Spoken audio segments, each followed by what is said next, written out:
So we look at the new launches versus resale. Let's look at what happened when new launch became a resale. So the trend. So Caspian was launched around 2009. TOP around 2012 to 2013. So what happened is that why did the price goes up in the beginning? It's because the developer stage up the price. So developer has what we call a certain amount number of units they have to sell because they take a loan from the bank. So the bank would need them to sell a certain amount. The developer will promise the bank they will sell a certain amount. But to sell units to the public, generally they have to sell at the attractive market rate price. Doesn't mean that it's the best time to buy, just that at that market, they probably have to sell slightly below a big market to gain the market share.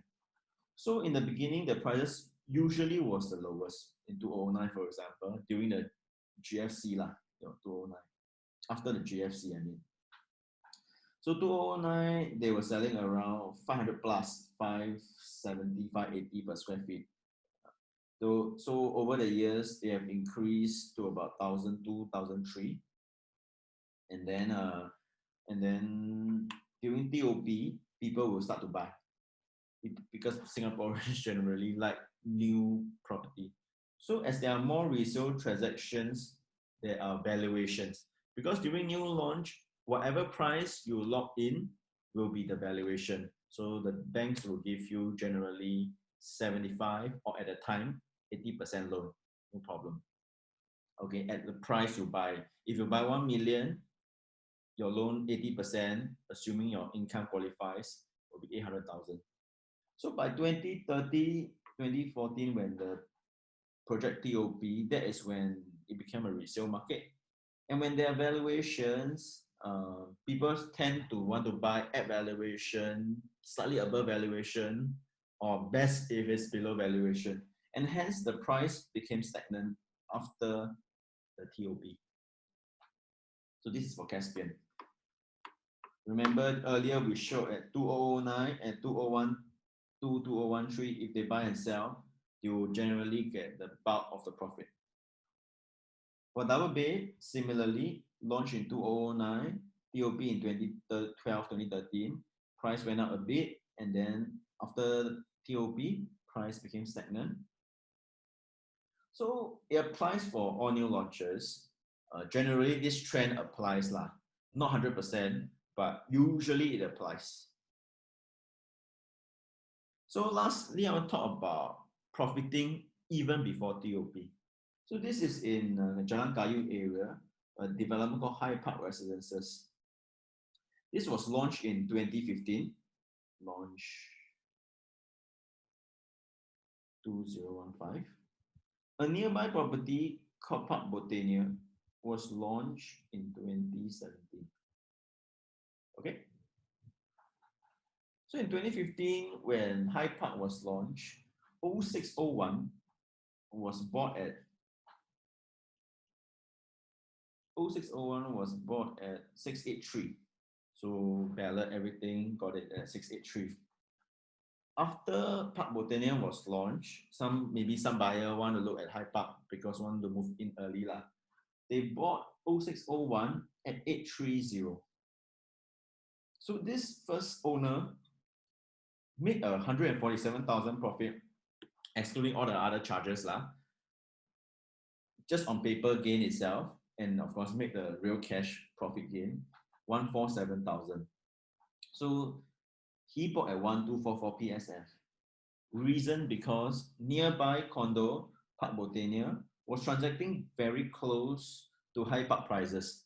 They were transacting 1238, 1284. So they were transacting around the prices that High Park was selling, the resale market was at. Because by 2018, High Park more or less fully sold already. Maybe except a few big units, but the small units all fully sold by then. Okay, this first mover in 2015 July made 147,000 just because he entered at the right time. So another example, not just one time, it happens another time. This is a bigger unit, likely a 4-bedroom, 1109 square feet. bought at 895, very cheap, less than 900K. So bought in 2015, sold in 2018 at 1.25 million, made 355K profit excluding all the charges before TOP. So you can see sub-sale. Right? Why he can transact at 1127?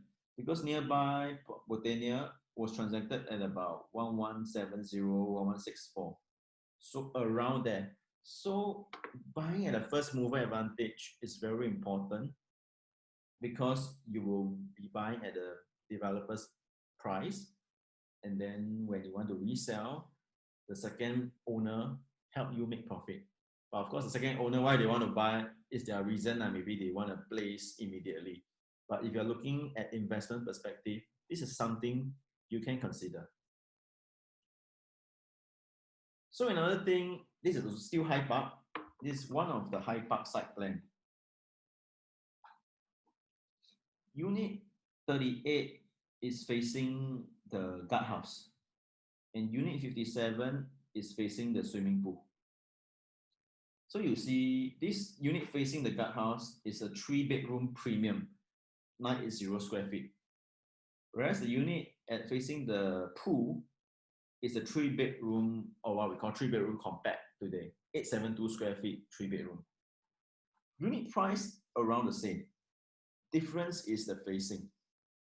38 face the guardhouse, and 57 face the pool. So when they were about to sell a few years later, surprisingly, Unit 38 sold at 1.2, whereas the one facing the pool, supposedly the better facing, sold at 170K cheaper at 1.035 million. Both units make money. Both units make money. Huh? So next slide, I would say. So remember, 0838 was the one facing the guardhouse. So the one facing the guardhouse made 346K. The one facing the pool made 181K. There's a few reasons, but I'll just share with you one reason.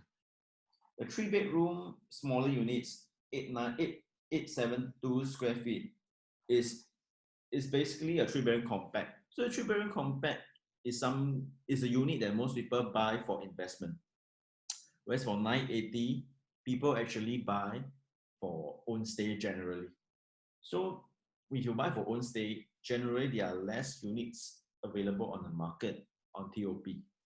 Whereas for compact unit, most people would buy and then resell or probably rent out. So more supply in the market.